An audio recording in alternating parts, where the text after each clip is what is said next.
everyone. It is a great pleasure to welcome this afternoon for the 87th series of our Urban Workshop, Dr. Pranab Sen from a presentation entitled The Puzzle of India Urbanization. Dr. Pranab Sen is currently the Country Director for the International Growth Center's India Central Program. He is also a member of the high-level expert group on measurement of economic performance and social progress, OECD, and the technical advisory group of the International Comparison Project for the World Bank. Dr. Sen has been chairman of the National Statistical Commission, and he has also chaired a number of government committees, most notably on ecological fragility, control of price of essential drugs, and slums.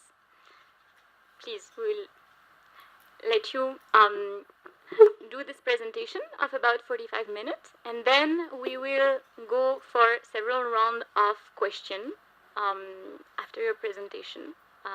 So please. Okay. I'm not sure I'll need 45 minutes. I don't know whether the note has been circulated to the participants. All right. In which case, I will probably take 45 minutes.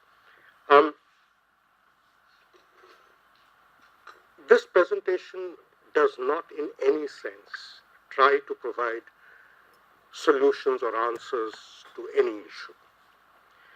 It really arose as a think piece on my part, puzzling over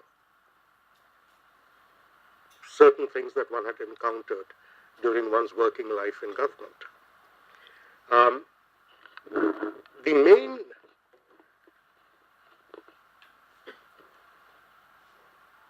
point from which much of this arises was that in government, in the Planning Commission, we would get proposals from various ministries for improving living conditions in rural India. And almost every single one of these proposals would say that this will reduce migration to urban areas. Every one of them. And I found it very puzzling. I've been a development economist for a long time, and one of the givens of any development process is that as development progresses, you start getting more and more migration into the cities. So if you actually look at the global experience, what you find is that there's usually a fairly stable balance between urban and rural areas for the longest period of time. And once development starts, particularly capital accumulation starts picking up, migration from rural to urban areas starts accelerating. It starts gradually, then it picks up very rapidly until the urban population is almost 60% of the total population, at which point the migration starts flattening out and eventually settles at, depending upon the country, anywhere between 20 to 6%. The rural population between 20 to 6%, or the urban population is 80 to 94, 95%. In India, on the other hand, if you look at what happened to migration, there's been no point in time where migration has actually accelerated. There was a slight acceleration that happened in the 50s and the 60s. Since then, it has simply decelerated steadily, decade after decade. And the question was, and this is really the primary puzzle, why does this happen? I mean, why is India such an outlier from the global experience? And as I said, this was in the face of very strong economic theory and evidence, which essentially suggests that one of the ways in which countries actually develop and grow and raise their incomes is through urbanization. By and large, again, depending upon what time period you're choosing, what country you're choosing, productivity in urban areas can be 7 to 8 times as high as productivity in rural areas. So if you have people migrating out of rural areas to urban areas, and if they remain employed, roughly the rate of productivity growth of the economy is linked to the proportion of the population in urban centers. And it's been a driving force for growth and development in most countries.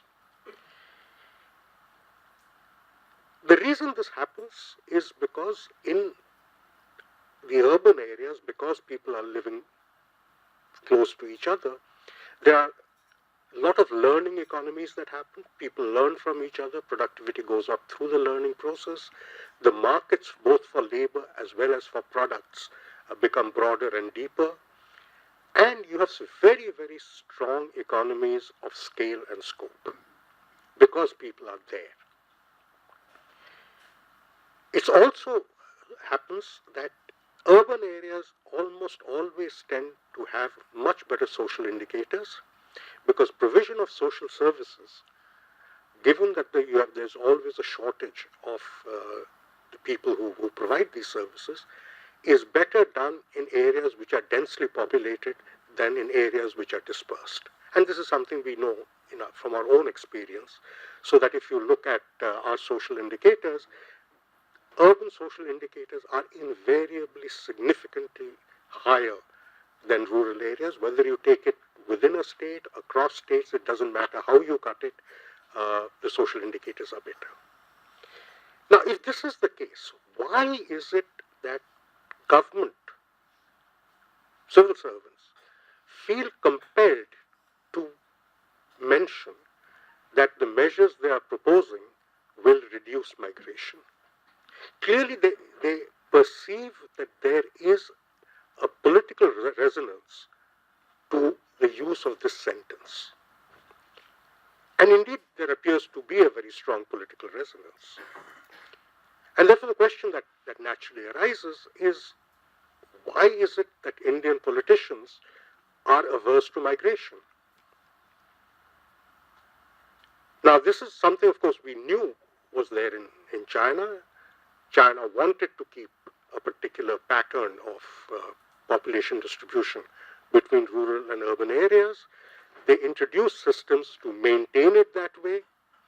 And then when they decided that the time had come where they needed more people in urban areas, they did so with amazing speed. In India, the same kind of a recognition seems to be there, but I'm not sure whether the reasons are the same. My suspicion is that it is not, and this is something which political scientists will need to work upon. And my first cut guess at it is that what happens with migration is that the population composition, both in the originating villages as well as in the recipient cities, changes. So that when politicians have built up a winning coalition in their constituencies, any form of migration tends to threaten that coalition. Unless, of course, it's a migration which is precipitated by actions taken by politicians to deliberately change the composition of that constituency, which also happens. But those are much more episodic, and this seems to be far more constant. Now, this is a conjecture. The point is that nobody seems to have really followed this train of thought that I have been able to locate in the literature. That is it indeed the case that the Indian political system is resistant to migration? It does not like it. So it's an open question. It's for the likes of Bhanu to take up. I certainly am not competent to talk about it. What I am competent to talk about are the traditional theories of migration, which depend essentially on economic factors. Now, if one looks and thinks about the economic factors, the heart of the migration theory is really the classic paper by Sir Arthur Lewis, which essentially talks about what I said in the beginning, which is that as capital accumulation starts taking place and starts accelerating, these are concentrated in urban areas, creating a difference in productivity between rural and urban areas, which gives rise to higher wages in urban areas, and people move to take advantage of the new and higher, better paid work opportunities in urban centers. That is the heart of the Lewis model, and it's a model which essentially requires only two assumptions. Assumption number one is that capital accumulation in non-agriculture is higher than capital accumulation in agriculture. That's number one. The second assumption it requires is that there is no policy barrier to the movement of people. That's all. So that people will voluntarily choose where they wish to be given the incentive structures that they face. In India, if you look at requirement number one, right since the middle of the 1960s, actually towards the end, from 67 onwards, the share of agricultural investments in GDP has been falling consistently year on year until today. And this has been happening for 50 years. Over the same period, you have had total investments going up from about 17% in the 60s to above 30% today. They're gone as high as 38%. So clearly there's a massive divergence between investment in agricultural and non-agricultural activities. So if that has happened, clearly that would be reflected in the productivities and therefore the wages and therefore the incentive structures. And this has happened. The data that exists does show that there have been such changes in the incentive structures. And then the question arises is, why is it that people haven't moved? And given the kind of numbers that we are talking about, this should have been a rapidly accelerating phase for us. Think about what has been happening in India. Number one, we are not a particularly urbanized country, right? In the 2011 census, we are talking about an urbanization ratio of about 32% of the population. The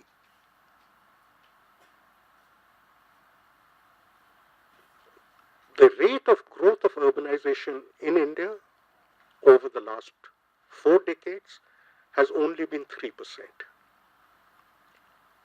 That's been the rate of growth of urban population. If you look at the breakup of this growth of urban population, what you find is something very surprising. The bulk of it comes from essentially the growth of population in the existing urban areas. That's number one source of the growth.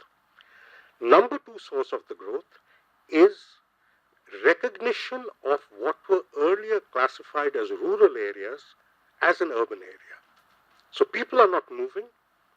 You have a village where the economic activity has shifted away from agriculture towards non-agricultural activities. And once that happens, it gets reclassified as a town without any movement happening. Migration accounts for only 20% of the growth of Indian cities over the last 40 years. Just 20% on the average. How does this compare to the rest of the world? I mean, just to give you a feel for how far away we are, if you look at late 18th century and early 19th century England, where urbanization really starts picking up, urban growth was 60 to 80% through rural to urban migration. If you look at urbanization in China during so the latter part of the 90s and through the 2000s, migration accounted for 40 to 60% of urban population growth. In India, we have been stuck at 20% for 4 decades. Right? So clearly, I mean, again, nothing much is happening here. The question that then arises is that if such differences are taking place, why aren't people moving?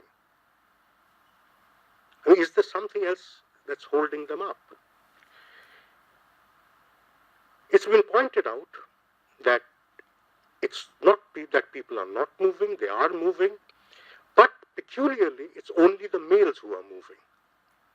So that urbanization, the migration in India is a dominantly male phenomenon, and women are not migrating. All right? That opens up a completely new train of thought. And that is that why are women not migrating? Why? And this is not about women, individual women migrating for work.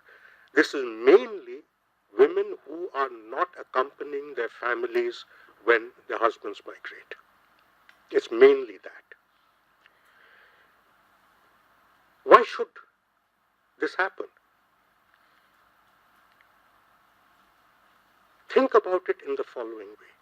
As I said, the Lewis model depends essentially upon differences in wages and therefore upon differences in incomes that you would command in the rural as versus the urban area.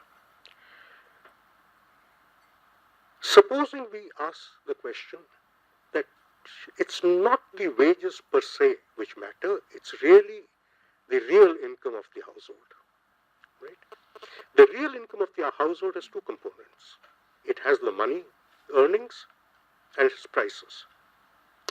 And if you have a situation where prices in urban areas are significantly higher than prices in rural areas, then migration no longer becomes a binary choice. When we talk about migration, we think of it as a 0-1 decision, to migrate or not to migrate. Right? But when you think about a household decision-making system, and there are significant differences in prices, then the choice no longer is binary. Then what you can, and in fact it's very rational to have a situation where the part of the family will migrate to take advantage of the higher money wages in urban areas, and the rest of the household would stay back in the villages to take advantage of the lower costs of living. This is absolutely rational in terms of economics. Now, supposing that is what is driving things, then the way we model and we think about migration has to be different. It also has a very interesting corollary. And the corollary is that think of what's happening. The males are migrating, the women are staying back in the village, which means their children are being born in the village. Right? So what you get is that the sex ratio, first the sex ratio starts getting unbalanced. The urban areas have too many men, not that the rural areas have too many women, because son preference is still very strong, but relative to what it would have been, the rural areas have more women. But the growth rate of population through natural causes becomes essentially settled in the rural areas because that's where the children are born. All right? Well, what does this mean about what happens across time? So what I have is a man who has moved to the urban area. His family has been left behind. He's had children. Over time, the children grow up, and that man becomes older, you can have one of two things happening. One is that because the man who's in the urban areas provides a gateway for his children, those children will migrate with the full families. So that what you have is an acceleration taking place with a generation lag. The alternative is that the family just stays where it is, and that older person who was in the urban areas comes back, in which case you have large reverse migration happening. As it turns out, the data suggests that reverse migration in India is large. So clearly what is happening is that families are not moving, not even over a life cycle. So men are going into work, spending their working life in the urban areas, and coming back.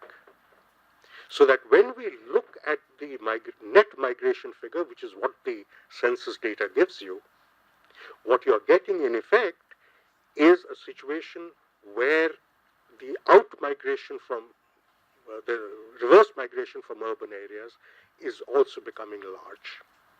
And that's why the net remains so small. And this has everything to do with the families not moving. So the question then one has to ask is, why don't families move in India? Because clearly this kind of price difference between rural and urban parts of a country must have been there in every country that has experienced migration. I'm unwilling to believe that India is unique, that we have a price difference between rural and urban areas. This is not true. Why is it that in other countries the entire family moved, but in India they do not? And unless we have a reasonable answer to this question, I don't think we'll be able to handle the question of migration. My suspicion is that a large part of the answer really depends upon the social conditions of our being, and it lies in the domain, essentially, I think, of sociologists and social anthropologists. Problem is, I haven't seen work, and I've tried to find work in this area, which tries to really address this question. Is it a question of family networks in rural areas being so strong that men can move away without feeling a sense of insecurity? And that this is more possible in India than in other countries? I have no idea. But this needs to be explained. And frankly, I don't think economics has an explanation, although that's never prevented us economists from sticking our noses in where they don't belong. So that's the other part of it, which is asking the question, why don't they move for social reasons? But there is another question we can ask. Is it social reasons, or is it that the living conditions for families in urban areas is so terrible that nobody wants to shift their families to live in those conditions? Which means asking a question about a broader life or standard of living question. This is problematic. This is seriously problematic because the literature that exists, and most of it really comes from sense capabilities approach, the literature that exists is really on trying to understand multidimensional poverty. And there are lots of people who have worked on multidimensional poverty, and they've come up with multidimensional poverty indices and so on and so forth. The problem is that a multidimensional poverty index by its very nature is a normative index. It's really the researcher's view of what weights should be given to different parts of one's condition of life. How much weight should we give to the economic, how much to the housing, how much to health, how much to education, whatever it is. When we are talking about household decisions, we can no longer use normative yardsticks. These yardsticks would have to be positive, and they would have to be rooted in the decision-making process of the average Indian household. I have seen no such work in any of our social sciences. And unless that kind of work is done, we will never be able to come to grips with this issue to determine what should be the nature of the comparison that we should make. But having talked about it, let's ask the other question, which is, in the rural areas, we know what to compare it with. On that, the data is fairly good. In the urban areas, what do we compare with?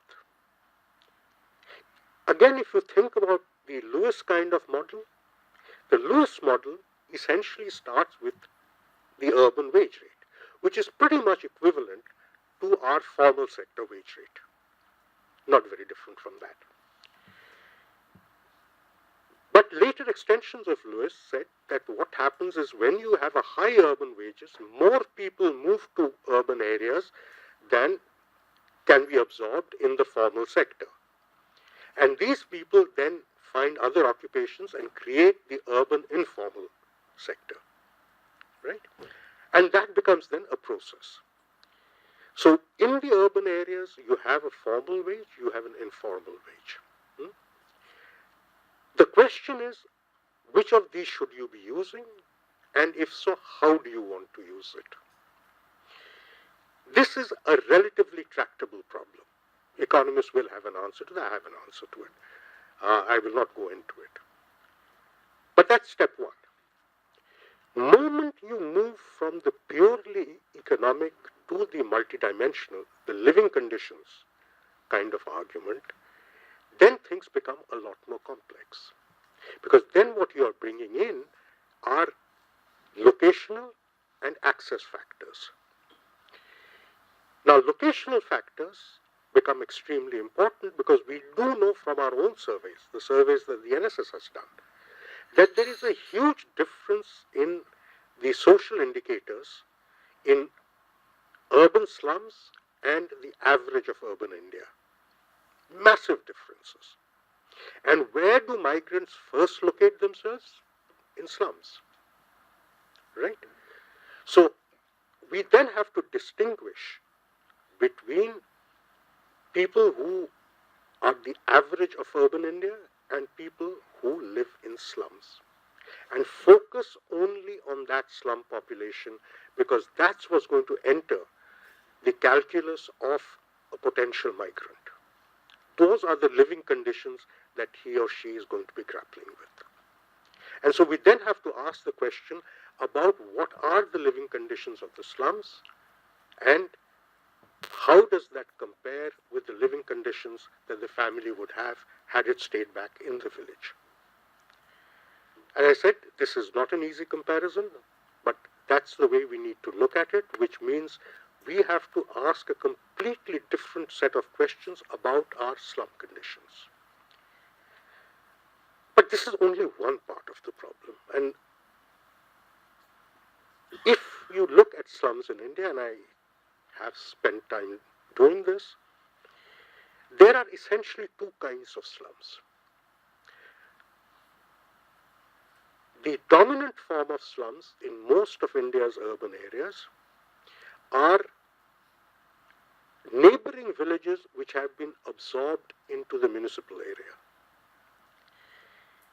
These are slums because Indian villages, by and large, tend to have very strong slum-like characteristics. While they're villages, they're not classified as slums. Moment they come in the municipal area, they qualify as slums and get identified as one. The bulk of slums in most of our towns are essentially of this nature. And then you have slums which come up on public lands, which are usually slums which are populated entirely by migrants. What I call urban villages, which is villages which have been absorbed, will also have migrant population.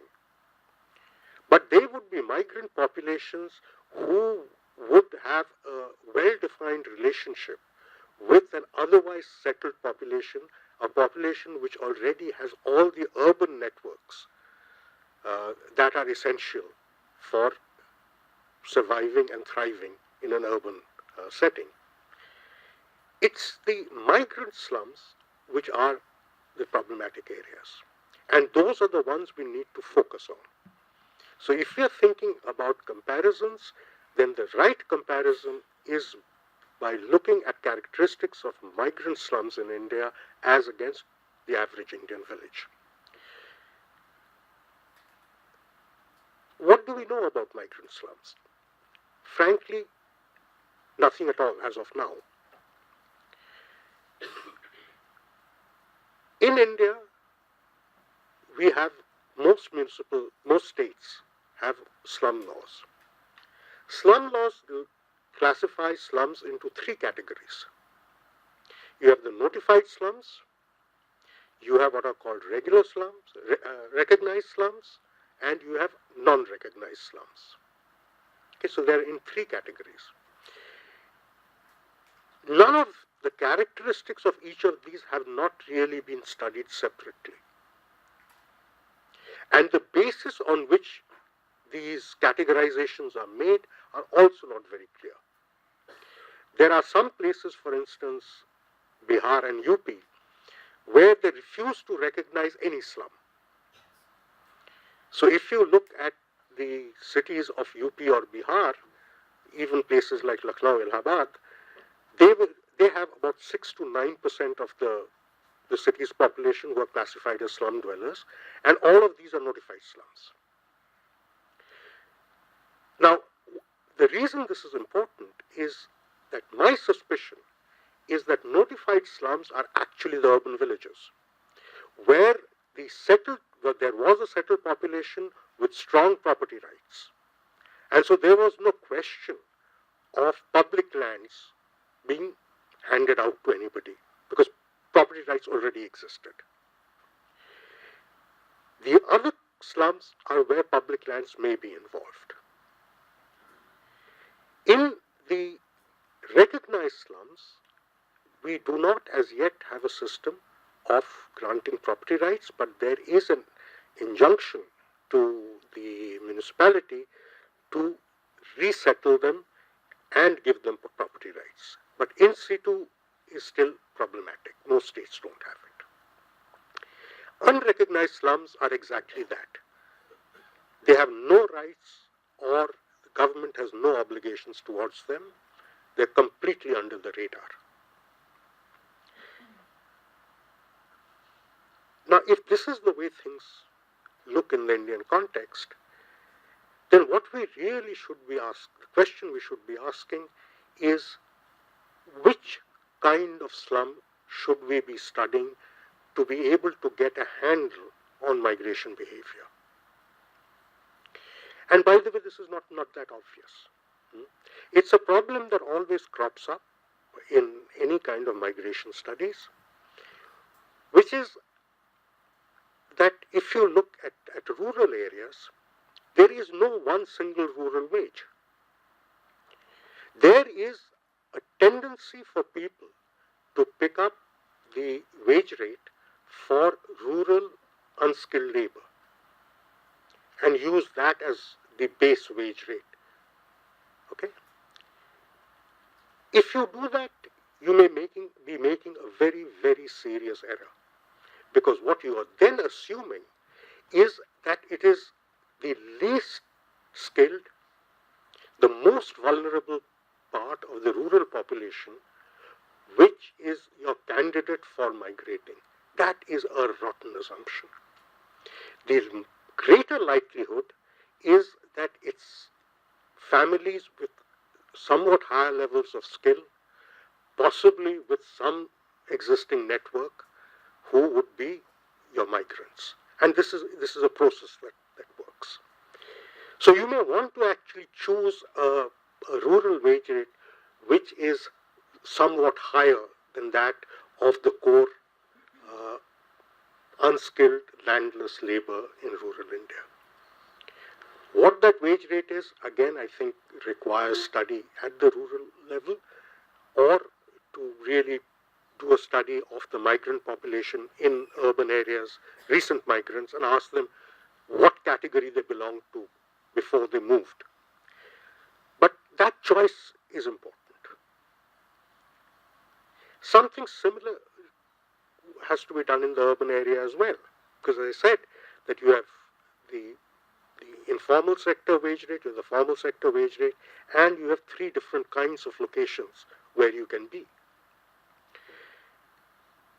In a situation like this, we need to be able to understand which of these urban categories or what combination of these urban categories should be used to try and understand the way people move and what effect it has on the urban economy. There's one, I think, fairly serious sort of limitation to this. And that limitation is our slum data. Because most states don't actually recognize or classify slums appropriately or adequately, to be able to pick up a representative sample from urban slums is simply not that easy. The NSS has done surveys of slums.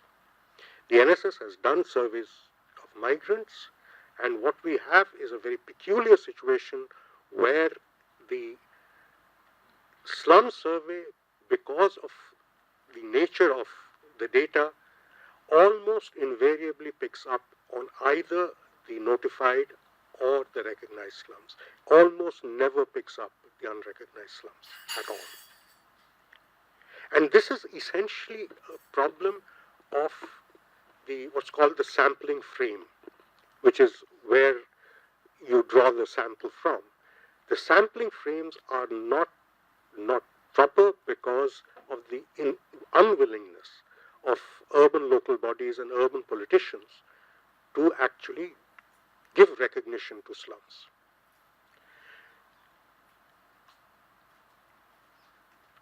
Is it a problem that can be licked? Frankly, no. But I think we can make do with a certain amount of ad hocism on this, because I think it isn't that difficult to identify the slums which are on public lands in urban areas, and just focus on those to try and understand the dynamics of what's going on there. The real issue, again, out here, I think, is a political issue. It's not really an economic issue. And the political issue is that my original understanding was that there would be a strong resistance by rural politicians to having people move out of the village, particularly of the castes and communities that he or she represents, because it changes the constituency base. But I think there's a much greater resistance from urban politicians. And that is the sense I'm getting, that urban politicians seem to like migration even less than the rural politicians do. And that this has to do not just with the constituency problem, it also has to do with the fact that slums actually, I think, tend to take away from rent-seeking opportunities of urban politicians. It's something that we need to explore, and I suspect that there is quite a lot going in that direction. And as I said, I don't know the answers to any of this, and we can discuss it during the Q&A session. Thank you.